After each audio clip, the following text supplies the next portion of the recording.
Welcome to the Calm Analytics channel. I'm Borys Tizengauzen. Today, September 8th, there is a lot of important news. In this episode, Trump promises a second round of sanctions against Russia. Orban has already divided Ukraine into three parts. And in Russia, they're talking about a NATO bridgehead and about Finland, which it turns out is planning to attack Russia. Europe is preparing to hit Kazakhstan with secondary sanctions. And Putin has once again decided to leave Ukraine without heat this winter. A major meeting is being prepared in the US, which the Kremlin will really dislike. All this and more in today's episode.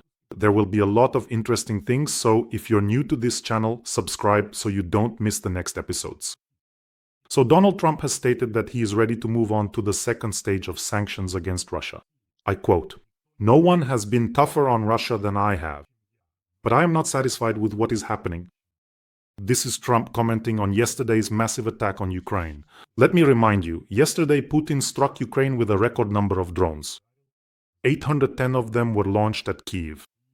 Unfortunately, a mother and her 2-month-old son were killed as a result of this shelling. And then it became known that another person had died. This is what Trump was referring to when he said he was not satisfied with what is happening. He was informed that a mother with a tiny baby was killed, and he said that he is ready to move on to the second stage, but without any specifics. That is, when, where, and what stage. Well, regarding toughness, yes, no one was tougher. Let me remind you that initially, 500% tariffs were being prepared against those who buy Russian energy resources. So far, only 50% tariffs have been introduced, and only against India, and even then, only for certain groups of goods. By the way, the fuel coming from India did not fall under these tariffs. And let me remind you, Russia exports its oil to India.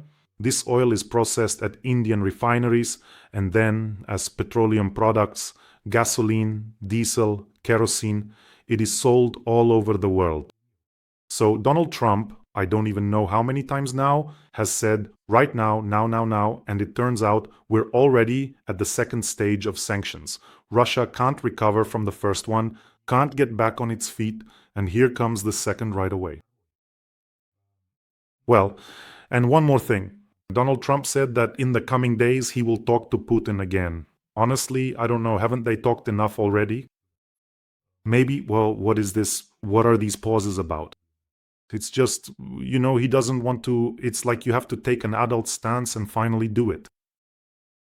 About this whole thing with, I'll talk to Putin again and again and we'll meet and let him come to Miami, let him come here. I actually have a great story about that. My grandfather was a very well-mannered and cultured man, just like that. And he always helped others solve their problems. People always came to him. He cared about everything, unlike me. And in the neighboring building entrance, where my grandparents lived, there was this nasty alcoholic bum. Just the scum of the building. And he was constantly quarreling and getting into conflicts with everyone. And from the balconies, I remember, he used to throw anything he could find at us kids. Cans, whatever he had on hand. Bottles. And he also smoked and would throw his cigarette butt straight down onto the porch. So there was always a pile lying there. There was always this pile of cigarette butts, and my cultured grandfather would constantly go and try to talk to him, always trying to explain something, appeal to his conscience, telling him that he shouldn't do that. And then one day, we were coming back from somewhere, and again the whole porch was covered in those cigarette butts, and this character comes out of the building, and my grandfather says to him again, "Listen, you can't do that. What are you doing?" He says, "How can you do this? Look at the mess you've made. That's not right." And just then, one of my grandfather's colleagues was walking by. A big, burly guy. He sees what's going on, comes over to my grandfather and says, "Why are you even bothering with him?" My grandfather's name was Borys too, and I was named after him. So right then and there, that big guy gave that bum such a loud slap that he probably sobered up instantly. And what do you think happened next? After that, there wasn't a single cigarette butt left on the porch. The moral of this story, the only language that works with the Kremlin's fascist thugs is the language of force. Calling him a terrorist or making phone calls, none of that matters at all. Putin sees that as a sign of weakness. On the contrary, it only eggs him on and convinces him even more that he's right and can do whatever he wants. That's why you have to hit hard with sanctions right away. And after that, let them try to piece their economy back together bolt by bolt. Now let's talk a bit about the club of people who are eager to kiss Putin wherever they're told to. The Trojan was going to say horse, but no, in this case, it's more like this. The Trojan slug of Europe has come out with new statements about how to properly divide up Ukraine. Quoting, Ukraine will be divided into 3 zones. A Russian zone, a demilitarized zone, and a Western zone that will be oriented toward Europe. This was stated by Hungarian Prime Minister Orban. Security guarantees essentially mean the partition of Ukraine. The West has acknowledged that there is a Russian zone. The only debate is whether, besides Crimea, it will be 2 more regions or 4, 5, or 6 regions. There is also a debate about how many kilometers away from the Russian zone the demilitarized zone should be. Should it be 40, 50, 100, or 200 kilometers?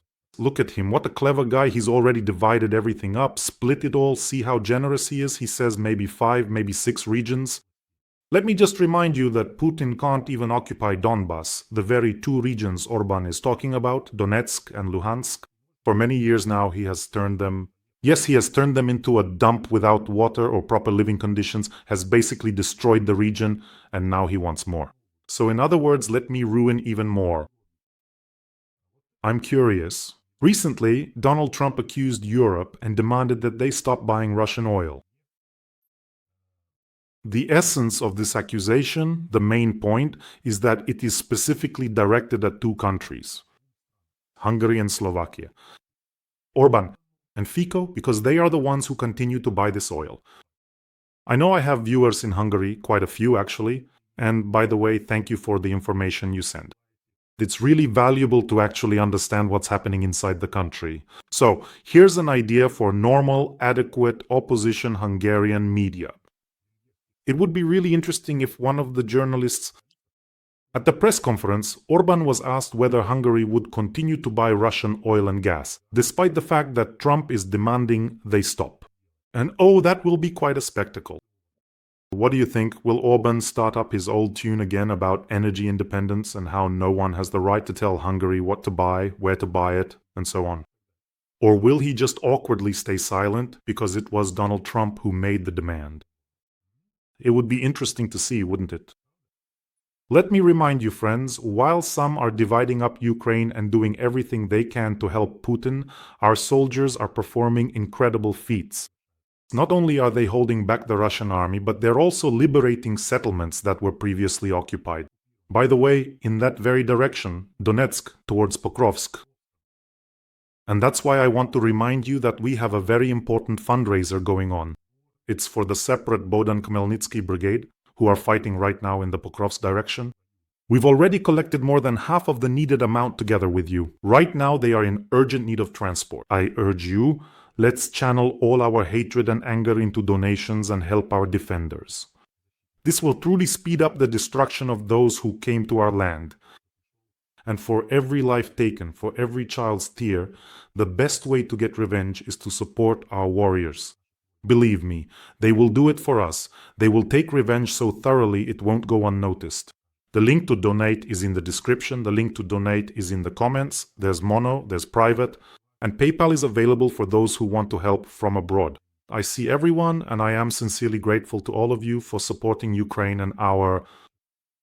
And if it's not on my channel, look, that happens too. Here is a QR code. You can use it to go to the donation page.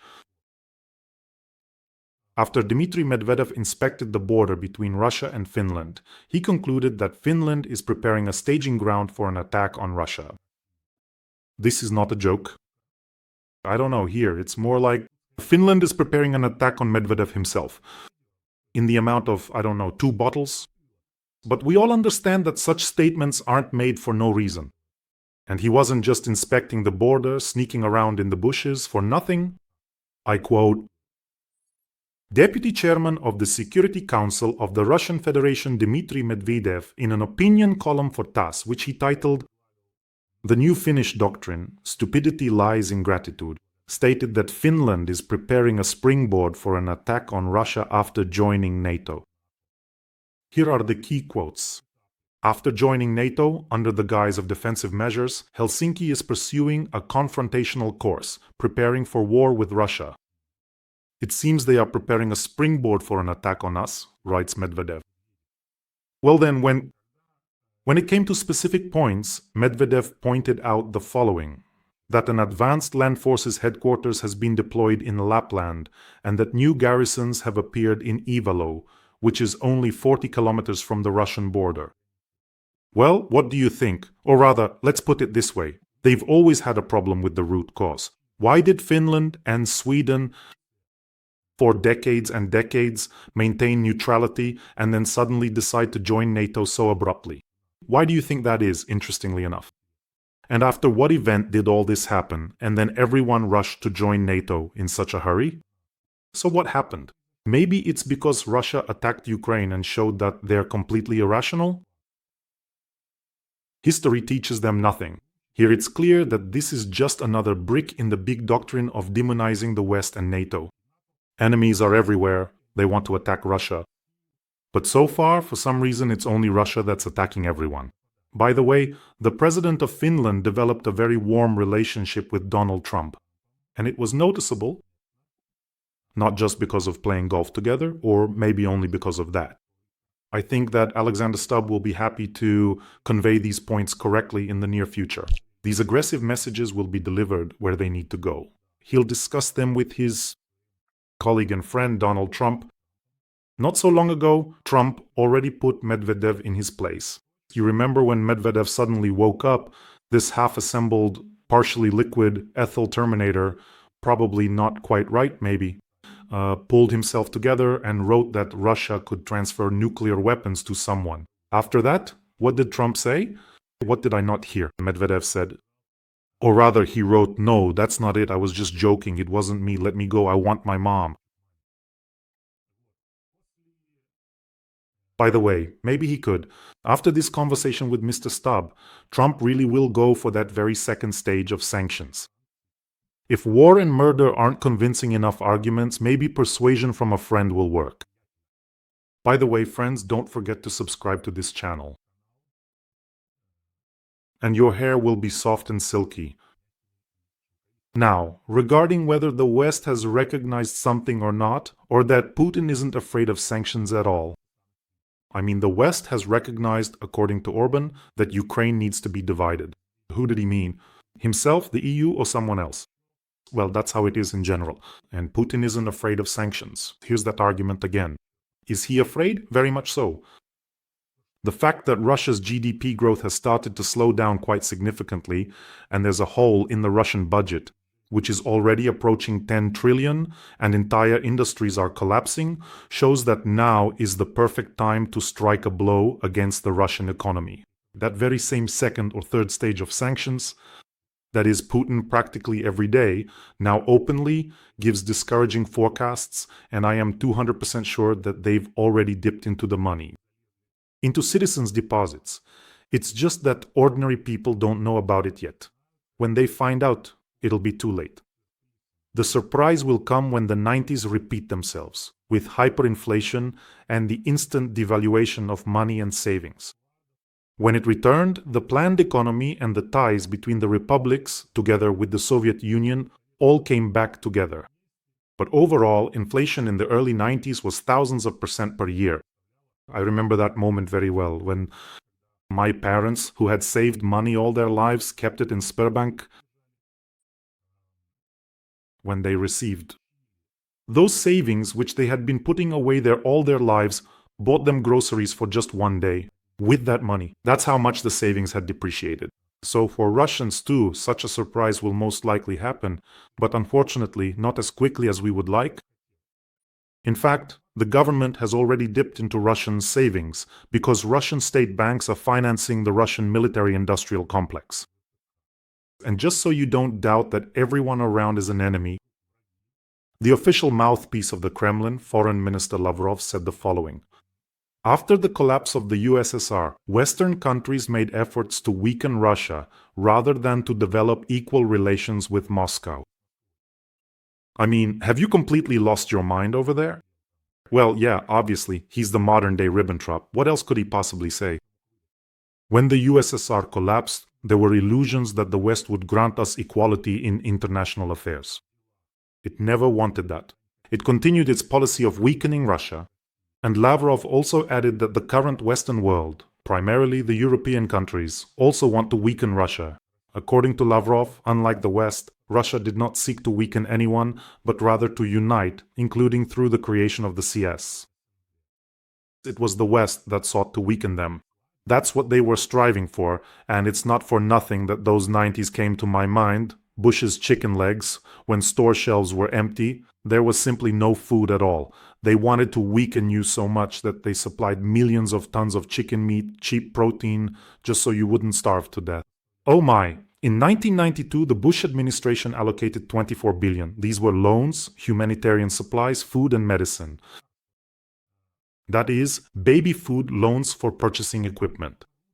So, the damned West was supposedly trying to weaken Russia, and yet, before the full-scale invasion, the West was actually increasing and buying record volumes of Russian gas. But that mostly applies to the countries of the European Union. And as for the claim that Russia wanted to unite everyone, well, wanting something doesn't mean you can actually do it. Because when it comes to the CS, Georgia is a telling example. Georgia left the CS in 2008. Why? Because Russia went to war against Georgia. Ukraine left after the annexation of Crimea in 2014. Moldova doesn't even want to look in the direction of the CS. Armenia and Azerbaijan have waved goodbye as well. It must be said that Russia did everything possible to ruin its relations with them. That's just how it is. Simply put, the saboteur is sitting somewhere else entirely. Who else? The 5 Central Asian countries. All of them now prefer to sit under the Chinese umbrella. So who is left in the CS? Belarus, 2 aging dictators, Lukashenko and Putin. And that's the entire CS for you. So what they wanted didn't work out. And then there's Peskov as well. They all started talking in sync, saying that sanctions don't matter, that sanctions don't affect them at all. Believe me, if real sanctions are imposed, we'll just watch as this colossus with feet of clay starts to sway from side to side, losing its arms, legs, and even its head. So, Peskov said that no sanctions will be able to force Russia to change its consistent position. I just wanted to clarify something. Which of their positions is actually consistent? Is it when Putin says he won't attack Ukraine, or when he actually does? Is it when Putin says he doesn't need Ukrainian Crimea, or when he annexes it? Which position is consistent? Is it when he asks Bill Clinton about the prospects of Russia joining NATO, or when he claims he's at war with NATO and that NATO wants to attack him? Which of these positions is consistent? Consistent. The only position that sanctions can't affect in any way, that nothing at all can influence, is the consistent position of self-destruction of the Russian Federation. Or rather, not self-destruction, because it has a wonderful 1.5 meter tall leader in 5 centimeter heels who is rushing headlong and leading Russia straight into this abyss. Putin definitely has no intention of turning away from this path. And the distance from the phrase "no sanctions can affect us" to the phrase "send us Bush legs again," or maybe this time Trump legs, is not that far. There could be a very short period of time between these two statements. By the way, some countries are taking advantage of the situation and making money by helping Russia circumvent sanctions, but this loophole will soon close as well. The European Union may, for the first time, impose sanctions against Kazakhstan for re-exporting prohibited goods to Russia. EU countries are considering the possibility of taking such measures for the first time. This is in response to Kazakhstan helping to circumvent their sanctions. This is reported by Bloomberg, and citing people who are involved in preparing this package. Companies from China may also end up on the blacklist. Well, of course, they absolutely have to be there. Secondary sanctions and tariffs will be introduced. By the way, this week a delegation of European Union officials is heading to the White House. Washington, more precisely, is going there to discuss joint actions with their colleagues from the White House. We'll see. So, the US is also ready to join in and hit those who help Russia circumvent sanctions. A big hello to Mr. Tokayev. By the way, taking this opportunity, I want to sincerely thank the people of Kazakhstan who support Ukraine. I do not in any way equate the opinion of the country's leadership with the opinion of the people of Kazakhstan. There is a big difference. In the comments, we receive sincere support from Kazakhstan, both for Ukraine and for Ukrainians. This shows a lot, and for that, thank you very much. I am grateful to you, friends, for your stance. In general, of course, it's amazing. Kazakhstan, or rather towards Kazakhstan, a lot of nasty things are said specifically by Russian officials and Russian propagandists. And not just by propagandists either. Even Putin himself, according to a declassified memo from the German Foreign Ministry from 1994, told the German Consul General that he considers northern Kazakhstan to be part of Russia, along with Crimea and eastern Ukraine. So, you can draw your own conclusions. Crimea was annexed, there's a battle for the east, and anything could happen. So despite all this, we're still going to keep supplying Putin with banned goods, keep helping to circumvent sanctions, let Russia keep arming itself. It's a very strange position for the country's leadership to take. And let me give you some more quotes. Vyacheslav Nikonov, head of the State Duma Commission on Science and Education. He stated that Kazakhstan simply did not exist. Northern Kazakhstan was not populated at all, and the territory of Kazakhstan is a big gift from Russia and the Soviet Union. And even Dmitry Medvedev himself, who sometimes threatens to attack Finland and sometimes not, the deputy chairman of the Security Council stated on his page that Kazakhstan is an artificial state and accused Kazakhstan of genocide. And as for all the others like Tina Kandelaki, I won't even talk about them anymore. Kazakhs themselves know perfectly well what they were saying. So it's all very strange. And here are some more details to paint a portrait of Putin, to help you understand what kind of maniac he is and what he's trying to do right now. There was a strike today. At night they targeted a thermal power facility, meaning they struck energy infrastructure right before winter. In other words, they attacked deliberately because of the complete failure of the summer offensive. This is what Putin is trying to do. He is once again trying to leave Ukraine without heat for the winter so that Ukrainian citizens freezing and watching their children freeze will put pressure on their political leadership. A pure terrorist?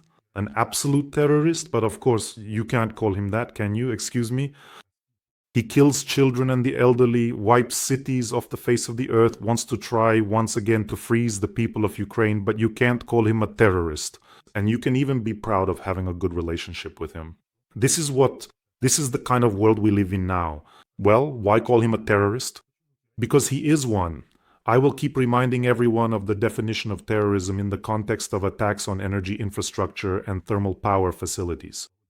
Terrorism is the deliberate intimidation of the population in order to achieve one's own goals. So who is Putin then? So, well, what can we do? We're waiting, of course, for this second package of sanctions, which is still unclear when and to what extent it will be introduced. But I hope that Donald Trump may take a long time to get started. But once he does, things will move quickly. Although with each passing day, there are more and more doubts about that. We'll see. I'll wake up and maybe Europe will wake up too. After all, friends, Europeans. The tougher you hit Putin now, even if it's with your weapons through Ukraine, the less likely it is that he'll attack one of the European Union countries. That's a little tip for you. So take care of yourselves, take care of your loved ones, and subscribe to this channel.